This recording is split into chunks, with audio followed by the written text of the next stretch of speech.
దేవుని నామానికి మహిమ కలుగును గాక. మీ అందరికీ కూడా దేవుని పేరిట శుభాభివందనాలు. అయితే గతించిన దినాల్లో ఏ విధంగా అయితే మనకి ఈ మహమ్మారి కరోనా వచ్చినప్పుడు మొదటి వేవులో దేవుని యొక్క సంఘాన్ని, దేవుని యొక్క సమాజంగా కూడుకుంటా ఏ విధంగా అయితే మనం ఆప్ చేసామో, అలాగే ఈ సెకండ్ వేవ్లో కూడా అతి భయంకరమైనటువంటి పరిస్థితులు మన చుట్టూ ఉండబట్టి మరోసారి మనందరూ కూడా సామాజికంగా కూడుకుంటే మంచిది కాదు అనే ఉద్దేశంతో ఈ యొక్క ఆదివారి కార్యక్రమాలను కూడా నిలిపివేయడం జరిగింది. మన కోరుకొండ గ్రామంలో కూడా అనేక మంది జ్వరాలతోటి అలాగే వివిధమైన లక్షణాలతోటి బాధపడుతున్నారు అన్న విషయాన్ని కూడా మా దృష్టికి వచ్చింది. ఆ దృష్టికి వచ్చిన తోడనే ఎవరిలో ఏ లక్షణాలు ఎలా ఉంటున్నాయో తెలియట్లేదు. చాలా విరివిగా, చాలా హెచ్చుగా లేదంటే విశృంఖలంగా ఈ యొక్క మహమ్మారి ఎవరిని పట్టి పీడిస్తున్నదో తెలియని పరిస్థితులు కనబడుతున్నాయి. కాబట్టి మన జాగ్రత్తను మనం పాటిస్తూ ఇతరులు కూడా మనం జాగ్రత్తగా ఉండాలి అనే, ఇతరులకు కూడా మనం జాగ్రత్తను చూపించాలి, ఇతరులకి మనం ఆటంకపరచకూడదు అనే ఉద్దేశంతో కొన్ని దినాలు మళ్ళా ఈ యొక్క సంఘంగా కూడుట కొన్నాళ్ళు మనం నిలిపివేశాం. అయితే ఏమాత్రం కూడా నిరుత్సాహపడొద్దు. ప్రతి ఆదివారం అలాగే అంటే ఎన్నాళ్ళైతే ఈ విధంగా మనం సమాజంగా కూడుకోమో ఆ ప్రతి ఆదివారం కూడా ఉదయం సరైన సమయానికి మీ గృహాల్లో కూడుకొని ప్రార్థనకి కూర్చోండి. ఇలాగే దేవుని యొక్క వాక్యాన్ని మరలా నేను ఈ యొక్క వీడియో ద్వారా మీ దగ్గరికి పంపించడానికి నా ప్రయత్నాలన్నీ కూడా నేను చేస్తాను. దేవుడు ఈ విధంగా కృప చూపి మనం నిరుత్సాహపడకుండా ముందుకు వెళ్ళడానికి అనేక విధాలుగా దోహదపడుతూ ఉంటాడు. అయితే మనం ఆలోచించుకుంటూ ఉండొచ్చు, మొదటిసారి వచ్చింది ఈ యొక్క మహమ్మారి కరోనా, అయ్యో మళ్ళీ మరోసారి విమర్శిస్తున్నదే ఏంటి, కారణం ఏంటి, దేవుడు దీన్ని ఏం చేయలేకపోతున్నాడా, దేవుడు దీనికి అడ్డుకట్టు వేయలేకపోతున్నాడా, ప్రపంచం అంతా కూడా ఈ విధంగా గడగడలాడిపోతున్నదే, అలాగే మన భారతదేశం కూడా గడగడలాడిపోతున్నదే, ఎందుకింత ఈ యొక్క ఇంత భయంకరంగా ఇది వ్యాపిస్తున్నది, పెద్ద చిన్న భేద, ధనిక భేద ఏ భేదం లేదు, ఎవరిని పడితే వారిని తాగుతూ ఇబ్బందులు పెట్టేస్తున్నది. ప్రస్తుత పరిస్థితులు చూస్తుంటే హాస్పిటల్స్లో బెడ్లు ఖాళీ లేవు, శ్మశానాల్లో జాగాలు లేవు, ఖాళీలు లేవు. ఇటువంటి భయంకరమైన పరిస్థితులు వస్తున్నప్పుడు మనందరూ కూడా ఏం చేయాలని చెప్పి మనం సతమతం అయిపోతుంటే దేవుడు కొన్ని విషయాలు చెబుతూ ఉన్నాడు. ఇదిగో మీరు ఏమాత్రం కూడా కంగారు పడవలసిన అవసరం లేదు, మీ దృష్టి నా వైపు మరల్చి నిమిత్తమే నేను ఇది నీకు అనుమతించాను అని చెప్పినట్లుగా మనకి గోచారం అవుతున్నది. కాబట్టి ఇటువంటి సమయంలో మనకి దేవుడే దిక్కు. ఎందుకంటే 91వ కీర్తన మొదటి వచనం చూసుకున్నప్పుడు మహోన్నత చాటుని నివసించేవాడే సర్వశక్తుని నీటిని విశ్రవించువాడు అని చెప్పి దేవుని యొక్క లేఖనం చెప్తున్నాడు. ఆ సర్వశక్తుడు ఎవరైతే భూమి ఆకాశాలను సృష్టించాడో ఆ దేవుని యొక్క చరణాలు వేడుకుంటూ దేవా నీవే మాకు రక్షణ అని ఆయన వైపు మనం తిరిగితే దేవుడు ఈ యొక్క ఆపదల నుంచి మనల్నే కాదు మన చుట్టుపక్కల వారిని కూడా తప్పించి ఆయన తన చిత్తాన్ని నెరవేర్చుకోవడానికి ముందుకు సాగుతాడు. అయితే మనం అనుకుంటూ ఉండొచ్చు, ఎందుకు ఈ విధంగా వస్తున్నాయి, వీటికి కారణాలు ఏమిటి, అసలు ఈ యొక్క తెగుళ్ళు ఈ విధంగా రావడానికి ఏంటి కారణం అని చెప్పి మనం అడుగుతున్నప్పుడు, మనల్ని మనం ప్రశ్నించుకుంటున్నప్పుడు, లేదా మన తోటి దైవజనులతో పాటు ఈ విషయాల్ని మనం అధ్యయనం చేస్తున్నప్పుడు కొన్ని విషయాలు మనకి బహిర్గతం అవుతూ ఉంటున్నాయి. ఏంటంటే ఇవన్నీ కూడా లూకా సువార్త 21వ అధ్యాయంలో 7, 8 వచనాలు అలాగే 11 వచనాలు మనం చూసుకున్నట్లయితే అక్కడ కనబడుతుంటుంది. శిష్యులు యేసుప్రభు నడుతుంటారు, అయ్యా నీ రాకడికి సూచనలు ఏంటి అని చెప్పి అడిగినప్పుడు ఆయన వారితో చెప్తున్న మాటలు, ఇగో మీరు మోసపోకడి, ఇగో అనేక మంది నా పేరున అబద్ధ ప్రవక్తలు వస్తారు, అనేక విషయాలు చెప్తారు, కానీ మీరు ఏం మోసపోవద్దు అని చెప్తున్నది. అంతేకాదు 11వ వచనం వెళ్ళేసరికి కొన్ని కరువుల వలన తెగుళ్ళు ఇవన్నీ కూడా వస్తాయని కూడా ఆయన చెప్తున్న మాటలు మనం గమనిస్తూ ఉన్నాం. ఇవన్నీ చూసుకుంటున్నప్పుడు ఓహో దేవుని రాకడ మనకి దగ్గరగా ఉంటున్నదే అన్న విషయాన్ని మనం గమనించుకుంటూ మనం ముందుకు వెళ్ళవలసిన అవసరం ఉంది. అంతేకాదు ప్రియులారా, ఒక్కొక్కసారి దేవుని ఉగ్రత కూడా ఈ తెగుళ్ళ రూపంలో మనకు చూపిస్తూ మనందరి దృష్టిని కూడా దేవుని వైపు ఆకర్షింపచేయడానికి కూడా దేవుడు కొన్నిసార్లు వీటిని అనుమతిస్తూ ఉండొచ్చు. మన బైబిల్ గ్రంథంలో చూసుకుంటున్నప్పుడు పాత నిబంధన గ్రంథము సంఖ్యాకాండంలో కొన్ని విషయాలు మనం పరిశీలన చేస్తే 3 కారణాలు నాకు కనబడుతూ ఉన్నాయి. ఆ 3 కారణాలు ఏమిటంటే, మొట్టమొదటి సంఖ్యాకాండము 14వ అధ్యాయము 36, 37 వచనాలు మనం చూసుకున్నట్లయితే అక్కడ ఈ రీతిగా తెగులు సంభవించి ఆ తెగులు బారిన పడి అనేక మంది ఇజ్రాయేలీలు చనిపోయారు అనే విషయాన్ని మనం గమనిస్తుంది. కారణం ఏమిటి అని చెప్పినప్పుడు, దేవుడు వాగ్దానం చేసినటువంటి ఆ వాగ్దాన భూమిని వేగు చూచుటకు కొంతమందిని పంపిస్తే, ఆ వేగు చూసి వచ్చిన వారిలో కాలేబు తర్వాత ఇంకొక ఆయన వారు మాత్రమే సరైన సమాధానం చెప్పారు. కానీ మిగతా వారందరూ కూడా అక్కడ జనులు చూసి భయపడి, అయ్యో దేవుడు మనల్ని ఆ శత్రువుల చేతికి అప్పగించబోతున్నాడే, వారు బాగా బలిష్ఠులే, మనం అక్కడికి వెళ్తే వాళ్ళు మనల్ని చంపేస్తారే అని ప్రజలందరినీ కూడా భయభీతం చేసి వాళ్ళందరినీ కూడా వాళ్ళ దృష్టిని మరల్చారు. అంతేకాదు వారు గత సంవత్సరాలన్నీ కూడా దేవుడు వారిని చేపట్టి నడిపించిన ఈ యొక్క అద్భుత కార్యాలన్నీ కూడా మర్చిపోయి మరి కూడా దేవుని మీద విశ్వాసం ఉంచలేక ఇటువంటి తప్పుడు సమాచారాన్ని వారు అందించరు బట్టి ఈ జనులందరూ కూడా ఆ తప్పుడు సమాచారానికే నమ్మి వారందరూ కూడా తిరుగుబాటు చేసి సొణుక్కున్న సన్నివేశాలు మనకు కనబడుతూ ఉంటాయి. ఆ సమయంలో కూడా దేవుడు కోపకిచ్చి, మీరు మీ అరణ్య మార్గంలో ఈ తెగుళ్ళ చేత మీరు చనిపోతారని చెప్పి వారిని శపించి తెగుళ్ళు ఆపాదించినట్టుగా మనకి కొన్ని సందేశాలు కనబడుతూ ఉంటాయి. అంతేకాదు ఇంకో విషయంలో చూసుకున్నప్పుడు తిరుగుబాటు చేసినప్పుడు కూడా దేవుడు ఈ విధంగా తెగుళ్ళని అనుమతించినట్టుగా మనం చూస్తున్నాం. ఎప్పుడైతే మోషే, అహరోన్లు నాయకత్వం వహించి ఇజ్రాయెల్ జనాంగాన్ని నడిపిస్తూ ఉంటారో, ఆ యొక్క ఇజ్రాయెల్ జనాంగంలోంచి కోరహు, అలాగే దాతాను, అబీరాము అన్న వారు కూడా ఈ మోషే, అహరోన్ల మీద వారు తిరుగుబాటు చేసి, మీతోనైనా దేవుడు మాట్లాడుతాడు, మీరైనా నాయకత్వం వహించాలి, మాతో ఎవరు దేవుడు మాట్లాడ్డా ఇలా అని చెప్పి వారి మీద తిరుగుబాటు చేసినప్పుడు ఆ సన్నివేశాలు మనం చూసుకుంటే మనకి ఏం కనబడుతుంటుంది. అదే సంఖ్యాకాండలో 16వ అధ్యాయంలోని మనకి చూసుకుంటే ఆ విషయాలు కనబడుతూ ఉంటాయి. ఆ యొక్క 16వ అధ్యాయం అంతా చూసుకుంటున్నప్పుడు ఆ యొక్క వారు ధూపార్తను వేసేటప్పుడు, అలాగే దేవుడు కోపగించి వారిని భూమి చెరవిడిచి వారు నాశనం అయిపోవడం మనం చూస్తున్నాం. అప్పుడు ప్రజలందరూ కూడా ఈ మోషే, అహరోన్ల మీద తిరుగుబాటు చేసి, ఇదిగో మీరు ఈ ప్రజల్ని నాశనపరచడానికి ఇలా చేస్తున్నారు అని చెప్పి ప్రజల మీద సణిగి, ఈ ప్రజలందరూ కూడా ఈ మోషే మీద, అహరోన్ మీద సణిగి దేవునికి విరోధంగా పాపం చేస్తున్నప్పుడు దేవుడు ఉగ్రత తెచ్చుకొని వారిని నాశనపరుస్తామని చెప్పి ఈ యొక్క మోషేతోటి, అహరోన్తో చెప్తున్నప్పుడు వెంటనే మోషే ఏం చేసేటే, ఇదిగో ధూపార్తను తీసుకొచ్చి దేవుని యొక్క ఉగ్రతని మనం చల్లార్చడానికి ఈ ధూపార్తను వేయండి అని చెప్పి వేసినప్పుడు ఆ తెగులు చల్లారట్టుగా మనకు కనబడుతుంది. ఇటువంటి సమయాల్లో కూడా అంటే తిరుగుబాటు చేసి దేవుని దాసులకి తిరుగుబాటు చేసి, దేవుని యొక్క దాసుల యొక్క నాయకత్వానికి తిరుగుబాటు చేసి ఈ విధంగా చేసినప్పుడు కూడా దేవుడు తన యొక్క ఉగ్రతని మనకి చూపిస్తున్నట్టుగా మనకు కనబడుతున్నది. ఇకపోతే అదే సంఖ్యాకాండంలో 25వ అధ్యాయంలోని 7 నుండి 9 వచనాలు, ఇంకా ఆ ముందు వచనాలను చూసుకున్నప్పుడు వ్యభిచార నేరాన్ని బట్టి కూడా దేవుడు తెగుళ్ళని అనుమతిస్తుందిగా ఉంటున్నది.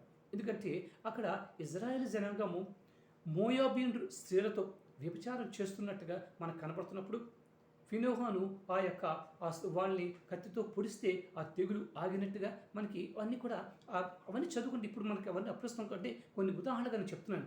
ఈ విధంగా ఇటువంటి కారణాల ద్వారా కూడా ఈ యొక్క దేవుడు ఇటువంటి తెగులుని అనుమతిస్తున్నట్టుగా మనకి కనబడుతుంది. ప్రస్తుత పరిస్థితుల్లో మనం చూసుకుంటున్నప్పుడు పరిస్థితులన్నీ కూడా చాలా భయంకరంగా ఉంటున్నాయి. ఎక్కడ చూసినా చెడ్డ సమాచారం, ఇదిగో మీరు మోసపోకడి అని చెప్పి చెప్తున్నట్టు రీతిగానే అబద్ధ ప్రవక్త వస్తున్నాడు, అబద్ధ బోధకులు, అబద్ధ ప్రవచనాలు అన్నీ కూడా ప్రజల్ని తప్పుతో పట్టిస్తూ చెడు సమాచారం, ఇదిగో దేవుని నమ్ముకుంటే ఇదిగో రక్షణ విషయాన్ని వదిలేస్తున్నారు, కానీ అక్కడ ఇదిగో మీకు స్వస్థతలు కలిగిపోతాయి, మీకు అద్భుతాలు కలిగిపోతాయి, ఇదిగో మీకు ఏ లోటు రాదు, మీ ప్రాస్పారిటీ గాస్పెల్ అన్నీ దిగ్విజయంగా ఉంటాయి అని. అంటే ఇవన్నిటికీ నేను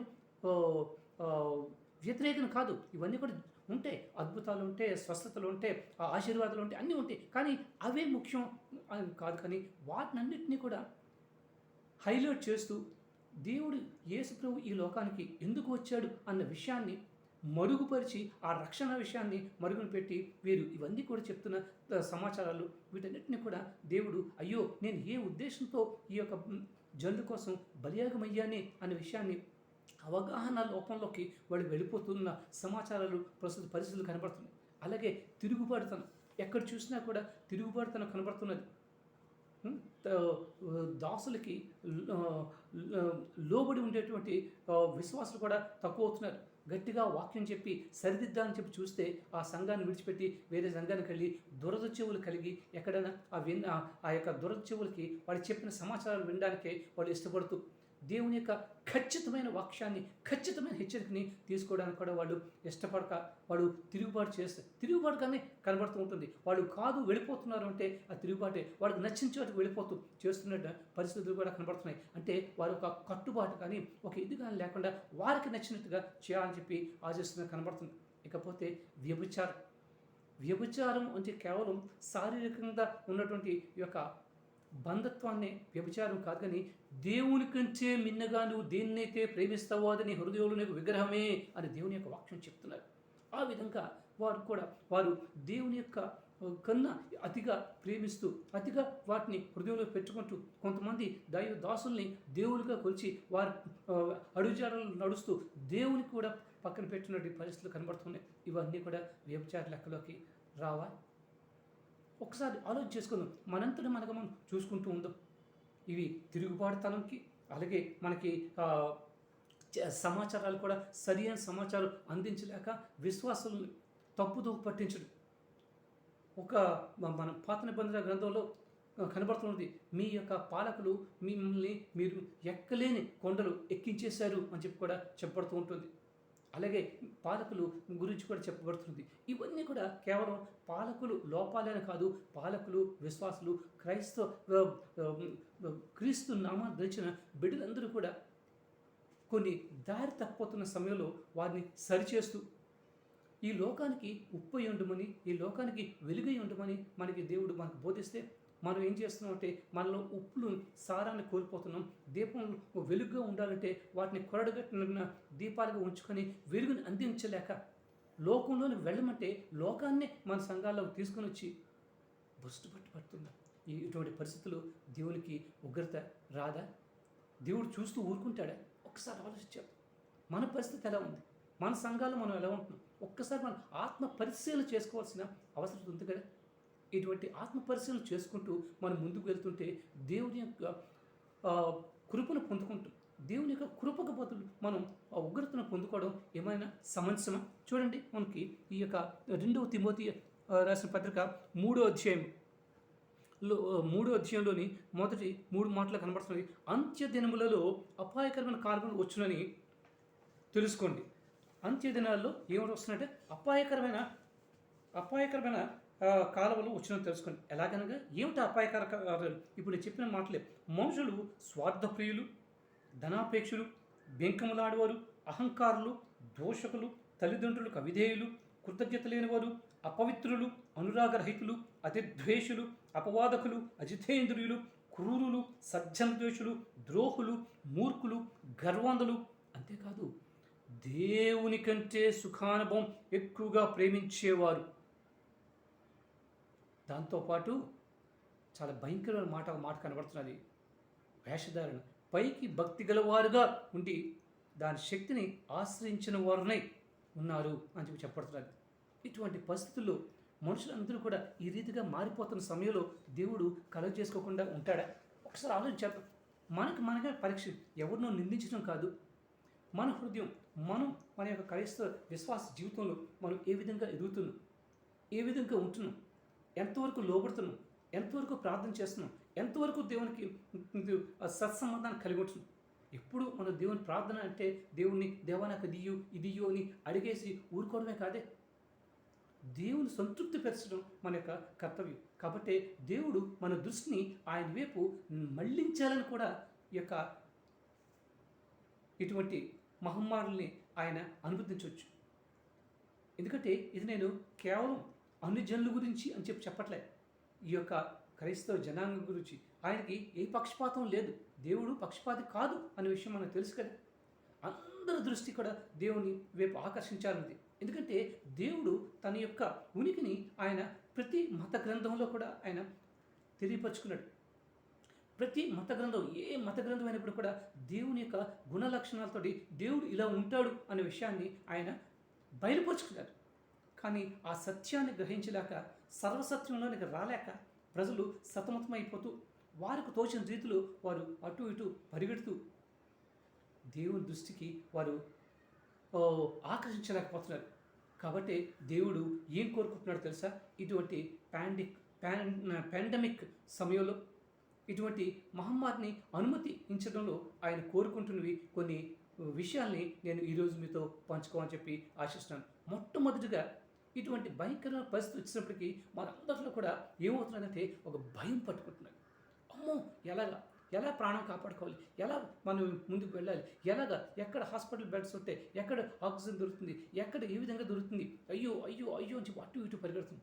కానీ ఈ భయం కాదు మనం చేయవలసింది. ఆయన ఏమంటున్నట్టే, మీ శరీరం చంపువారి గురించి మీరు ఏమాత్రం భయపడదు, ఆత్మను శరీరం చంపువారికే మీరు భయపడండి అని దేవుడు ఆ యొక్క దైవిక భయాన్ని ఆయన కోరుకుంటున్నాడు.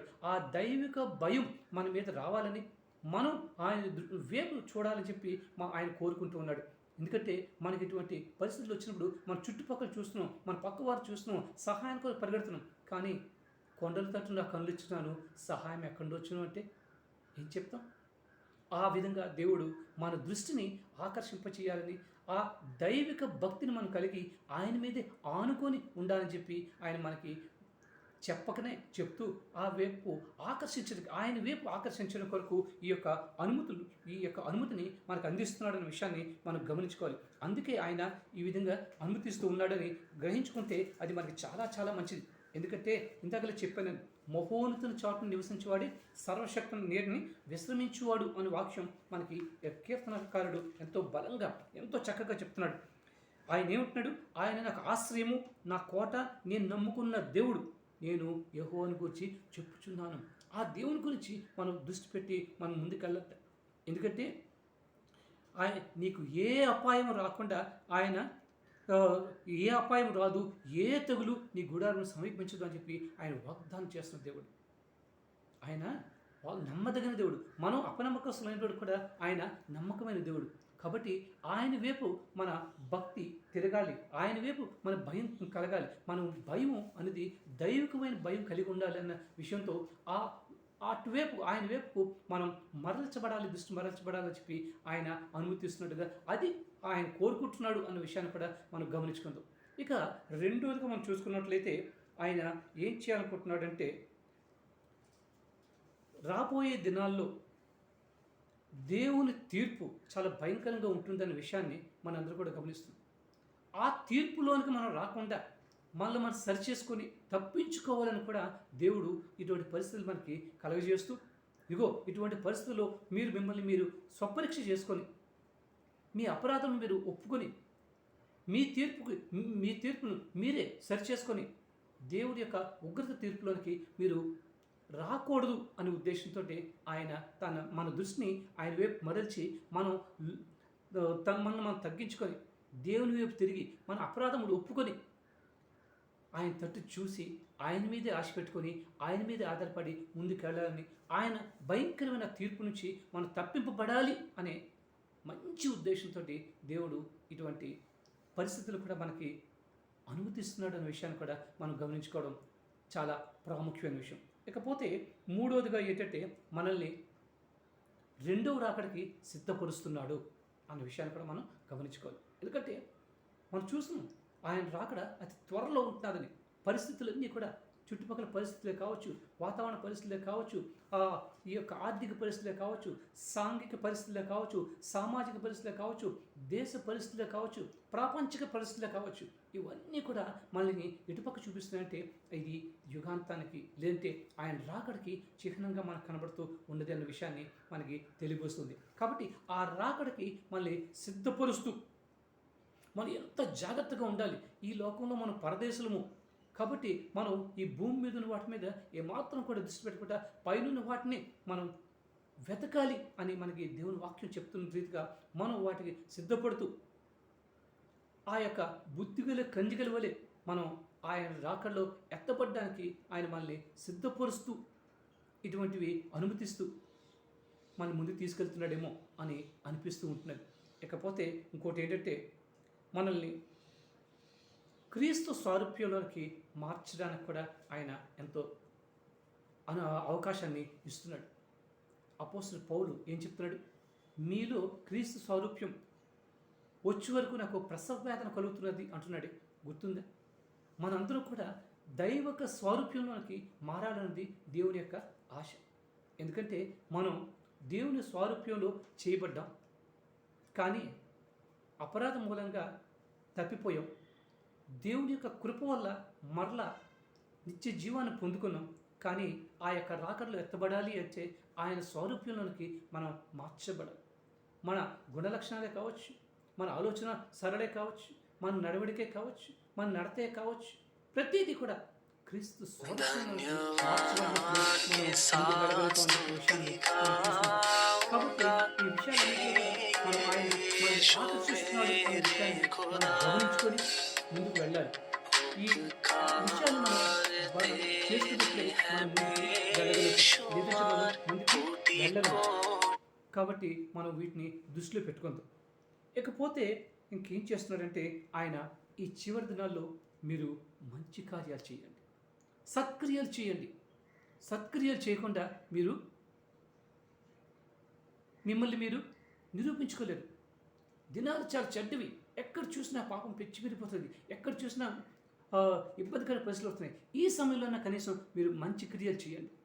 మంచి క్రియలు చేస్తూ మీరు దేవుని మెప్పుని పొందుకోవడానికి మీరు చూడండి. చూస్తున్నాం కదా, వాలంటరీ ఆర్గనైజేషన్స్ కానీ, చారిటబుల్ ఆర్గనైజేషన్స్ కానీ, ఇవన్నీ కూడా అనేక కార్యాలు చేస్తున్నాయి. అలాగే మనం కూడా చేతనైనంత మటుకు మన యొక్క సత్క్రియలు చేస్తూ మనం దేవుని వైపు తిరగాలనేది దేవుని యొక్క ఆశ. ఎందుకంటే నీ సత్క్రియలు చూసి అనుజనులు నీ దేవుడైన యెహోవాను కొనియాడాలి అనేది దేవుని యొక్క ఉద్దేశం.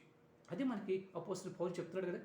కాబట్టి మనం సత్క్రియలు చేయాలి అనే ఉద్దేశంతో కూడా దేవుడు మనల్ని మన మనసు మార్చడానికి ఆయన మనకు చూస్తూ ఉన్నాడు. ఆయన ఈ అవకాశాన్ని మనకి ఇస్తూ ఉన్నాడు. అంతేకాదు, మనం పొందిన ఈ యొక్క సువార్త, మనం పొందిన ఈ రక్షణ కేవలం మనతోటే ఆగిపోవడం కాదు, కానీ ఇది అందరికీ కూడా అందించాలి అనే విషయంలో కూడా దేవుడు కోరుకుంటూ ఉన్నాడు. ఎందుకంటే దుష్టులు వారి దుష్టత్వంలో పడి మరణించుట దేవునికి ఏమాత్రం కూడా ఇష్టం లేదు. అందరూ అంతటా మారు మనసు పొందాలి అనేదే దేవుని యొక్క ఉద్దేశం.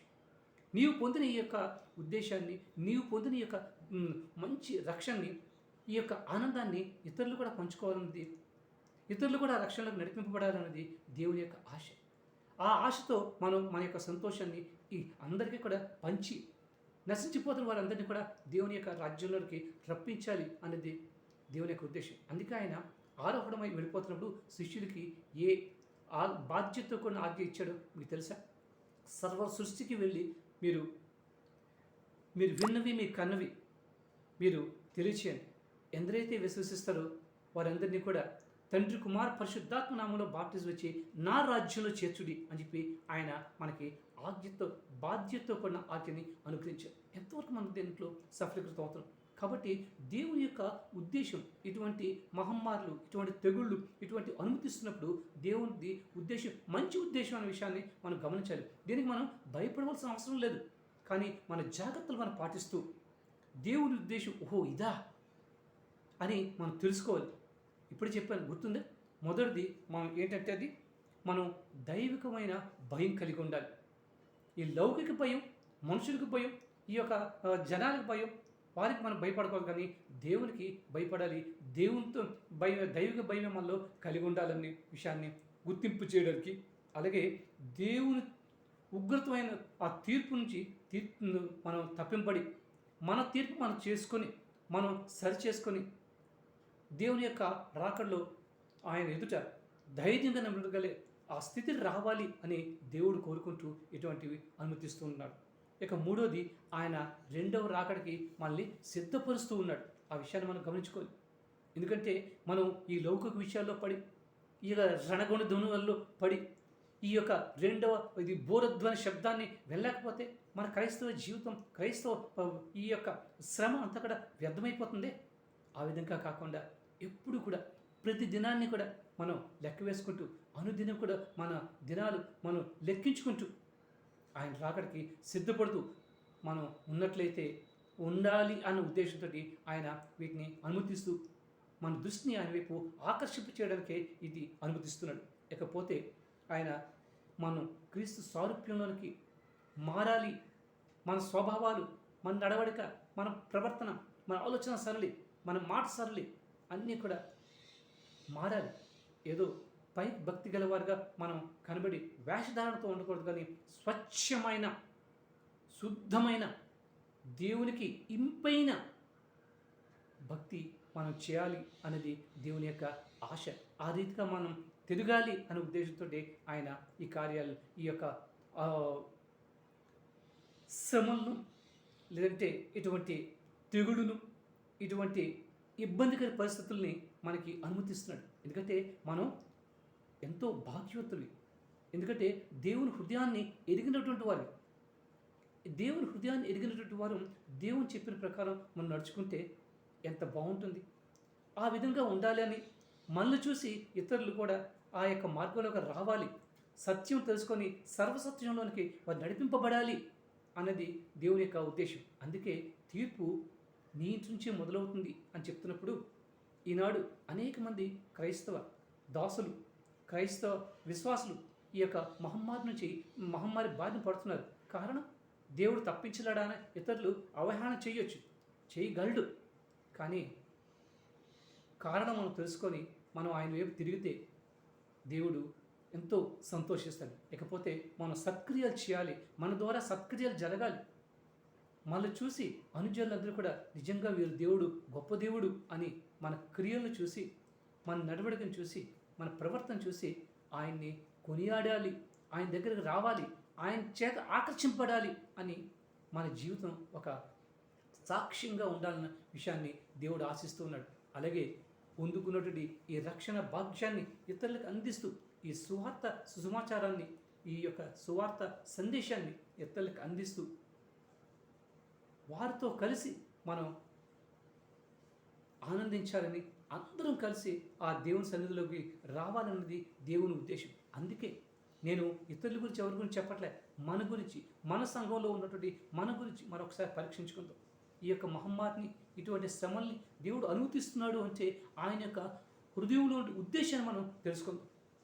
ఇంత మంచి ఉద్దేశంతో, ఇటువంటి మారు మనసు మనకి కలగజేయాలనే ఉద్దేశంతో దేవుడు ఇది అనుమతిస్తున్నప్పుడు అనవసరంగా భయపడిపోయి, అనవసరంగా అటు ఇటు పరిగెట్టి, అనవసరంగా ఎక్కడెక్కడికో చేసి, లేనిపోని భయాలతోటి మన జీవితాన్ని, ఆలోచనల్ని, మన నడవడికల్ని పాడు చేసుకోకుండా ఆ దేవుని వైపు తిరిగి 2 చేతులు ఎత్తి ఆ నిత్యము ఆ దేవదేవుని యొక్క ప్రసన్నతను మనం పొందుకుంటే మన ద్వారా అనేక మంది దేవుని దగ్గరికి రావడానికి ఆస్కారం ఉంటుంది. దేవుడు కూడా మన యొక్క క్రియల ద్వారా ఆనందిస్తాడు, సంతోషిస్తాడు. అలాగే మనం దేవుని యొక్క ఆ రాకడలో ఆయనతో పాటు ఆ వాగ్దానాన్ని మనం పొందుకొని ముందుకు వెళ్ళడానికి అవకాశం ఉంటుంది. సమయం మించిపోలేదు ప్రియ సంఘమా, సమయం మించిపోలేదు. ఇప్పటికైనా యోవేలు గ్రంథంలో చెప్తున్నారు, మీ వస్త్రములు కాదు మీ హృదయాన్ని చింపుకోండి, దేవుని ముందు గోజాడండి. దేవుడు దయామయుడు. ఆయన ఉద్దేశించిన కీడు చేయకుండా ఆయన మనసు మార్చుకొని మనకి శుభమును, క్షేమమును అనుగ్రహిస్తాడు అని ప్రవక్తలు చెప్తున్నారే, దైవదాసులు చెప్తున్నారే. ఈ మాటలన్నీ కూడా వింటున్నాం, ఆచరణలో పెట్టుకోవట్లేదు. కానీ ఈనాడు ఆచరణలో పెట్టు నిమిత్తమే, ఆచరణలో ఉండి నిమిత్తమే, ఆ అడుగుజాడలో నడిచే నిమిత్తమే దేవుడు మనకి ఇటువంటి పరిస్థితిని అనుమతిస్తున్నాడేమో. ఒక్కసారి ఆలోచించేద్దాం. మనం ఒక్కసారి మన హృదయంలోకి మనం చూసుకొని, నిజమే ప్రభువా, ఈ కోణంలో మేము ఆలోచించలేదే, మేము మారు మనసు పొంది, మేము ఈ గుణగణాలని, ఈ ఉద్దేశాల్ని కలిగి నిన్ను సంతృప్తిపరచాలని నువ్వు ఆశిస్తున్నావు. అయ్యో, ఎంత దౌర్భాగ్య స్థితిలో మనకి పడిపోయి ఉన్నాను అని ఒక్కసారి ఈ యొక్క విషయాలు మనం తెలుసుకొని, మరొక్కసారి అవకాశాన్ని సద్వినియోగపరుచుకొని దేవునితో తిరుగుదామా? ఎందుకంటే ఆయన దయామయుడు, ఆయన కరుణామయుడు. ఆయన ఏమంటున్నాడో తెలుసా? 91వ కీర్తన చాలా మంచి కీర్తన, నాకు చాలా నచ్చిన కీర్తన. ప్రతి దినం కూడా నేను ఈ కీర్తనని చదువుతూ ఉంటాను. అతడు నన్ను ప్రేమించున్నాడు కనుక నేను అతన్ని తప్పించదును, అతడు నా నామం ఎరిగినవాడు కనుక నేను అతన్ని ఘనపరచదును. చూసారు ఎంత చిన్న దేవుడు కోరుకుంటున్నాడు. మనం ఆయన వైపు చూడాలని, ఆయన నామం ఎరిగి ఉండాలని, ఆయన్ని ప్రేమిస్తూ ఉండాలని కోరుకుంటున్నాడు. ఆయన గొప్పగా దీవించాలని చెప్పి చూస్తున్నాడు. కాబట్టి ఆ యొక్క సర్వోన్నతుని దేవుని, ఆ యొక్క మహోన్నతుని దేవుని, ఆ యొక్క సర్వశక్తుడైన దేవుని రెక్కల చాటున మనం ఆశ్రయం తీసుకుందామా? అది మనకి ఎంతో మేలు. ఆ విధంగా మనం ఉన్నప్పుడు ఏ అపాయము, ఏ తెగులు ఏ అపాయము రాదు, ఏ తెగులు నీ గుడారమును సమీపించదు అన్నది వాగ్దానం మనం క్లెయిమ్ చేసుకుందాం. దేవుడు ఈ మాటలు దీవించి రాబోయే దినాల్లో మనల్ని శక్తిమంతులుగా చేసి అనేక మందికి మనం ఉత్సాహాన్ని నింపుతూ, వారందరినీ కూడా దేవుని యొక్క శక్తితో నింపుతూ దేవుని దగ్గరికి నడిపించడానికి, ఇగో దేవుడు ఆ అందరికీ బోధిస్తుంది ఇదే. దేవుడు పక్షపాతి కాదు. అందరికీ ఆయన ప్రభువే ఉన్నాడు, అందరికీ ఆయన దేవుడే ఉన్నాడు. అందరి నిమిత్తం ఆయన మరణించాడు, అందరి నిమిత్తం ఆయన ప్రాణం పెట్టాడు, అందరి నిమిత్తం ఆయన తిరిగి లేచాడు. ఆయన అందరి నిమిత్తం మరలా తిరిగి రాబోతూ ఉన్నాడు. ఈ యొక్క సమాచారాన్ని అందించి మనం దేవునితో తిరిగి దేవుని యొక్క ఆశీర్వాదాలు పొందుకోవాలని నేను ఆశిస్తున్నాను. దేవుడు మనందరినీ కూడా బహుగా దీవించి ఆశీర్వదించునుగాక. God bless you. తండ్రి అయిన దేవుని యొక్క ప్రేమ, కుమారుడైన యేసుక్రీస్తు కృప, పరిశుద్ధాత్మ దేవుని యొక్క సహవాసం ఇప్పుడు ఎప్పుడు ఎల్లప్పుడూ మనందరికీ ఆయన రాకడ పర్యంతం తోడై ఉండి ఆయన ఆశించిన రీతులు మనల్ని మలిచి ఆయన మనల్ని నడిపించునుగాక. ఆమేన్, ఆమేన్.